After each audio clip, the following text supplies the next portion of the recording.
ये भैया ने तो कमाल कर दिया भाई, मोटर का तो झंझट ही खत्म, साइकिल से ही पानी निकाल रहे हैं भाई, गजब भाई, किसान भाई दिमाग। ಶುಭ ಸ್ನೇಹಿತರೆ, ನಾನು ಇವತ್ತು ಮಾತಾಡ್ತಾ ಇರ್ತಕ್ಕಂತಹ ಟಾಪಿಕ್ ಯಾವುದು ಅಂತಂದರೆ ಕಮ್ಯುನಿಸಮ್ ಬಗ್ಗೆ ನಾನು ಮಾತಾಡೋದಕ್ಕೆ ಪ್ರಯತ್ನ ಮಾಡ್ತಾಯಿದ್ದೀನಿ.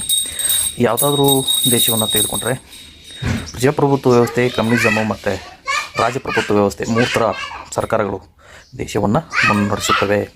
ಅದರ ಜೊತೆಗೇ ಈ ಕಮ್ಯುನಿಸಮ್ ಅಂತಂದರೆ ಏನು ಅಂತಂದರೆ ಉದ್ಯೋಗಶಾಹಿ ಧೋರಣೆಯನ್ನು ತಳೆದಿರ್ತಕ್ಕಂತಹ ವ್ಯಕ್ತಿಗಳು ಸೇರಿ ದೇಶವನ್ನು ದುಡಿಯುವ ವರ್ಗ ಮತ್ತು ಕಂಪನಿಗಳು ಮತ್ತು ಇನ್ನಿತರೆ ಉದ್ಯಮಿದಾರರು ಸೇರಿ ಒಂದು ಸರ್ಕಾರವನ್ನು ನಡೆಸೋದಕ್ಕೆ ಕಮ್ಯುನಿಸಮ್ ಎಂದು ಹೇಳುತ್ತಾರೆ.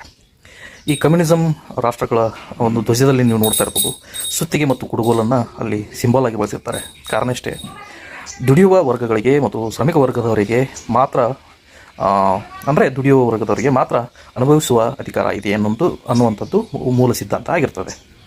ಹಾಗಾಗಿ ಅವರು ಏನು ಹೇಳ್ತಾರೆ ಅಂತಂದರೆ, ಯಾರು ದುಡಿಯುವುದಿಲ್ಲವೋ ಈ ದೇಶಕ್ಕಾಗಿ ಅವರಿಗೆ ಯಾವುದೇ ಸಂಪತ್ತಿನ ಅಥವಾ ಸಂಪನ್ಮೂಲಗಳ ಫಲಾನುಭವ ಇಲ್ಲ ಅನ್ನುವಂತಹ ಒಂದು ನೇರವಾದಂತಹ ನಿರಂತರವಾದಂತಹ ಒಂದು ದೇಶಗಳನ್ನು ಇಟ್ಟುಕೊಂಡು ಆ ರಾಷ್ಟ್ರಗಳು ಮುನ್ನಡೆಯುತ್ತವೆ. ಹಾಗಾಗಿ ಅವುಗಳು ಏಳಿಗೆ ಸಾಧಿಸಲು ಸಾಧ್ಯ ಇದೆ. ನಮ್ಮ ದೇಶದಲ್ಲಿ ಹೆಂಗಾಗಿದೆ ಅಂತಂದರೆ, ನಮ್ಮ ದೇಶದ ಪರಿಸ್ಥಿತಿನೇ ಬೇರೆ ಆಗಿದೆ, ಅವುಗಳ ದೇಶದ ಪರಿಸ್ಥಿತಿ ಬೇರೆ ಆಗಿದೆ. ಆಮೇಲೆ ಎಲ್ಲದಕ್ಕಿಂತ ಜಾಸ್ತಿ ಹೇಳಬೇಕು ಅಂದರೆ, ಕಮ್ಯುನಿಸಮ್ ರಾಷ್ಟ್ರಗಳಲ್ಲಿ ಶ್ರಮ ಮತ್ತು ಸ್ಕಿಲ್ಗಳನ್ನು ಬೆಳೆಸ್ಕೊಳ್ಳುವಂಥ ಪ್ರಯತ್ನವನ್ನು ಮಾಡ್ತಾ ಇರ್ತಾರೆ.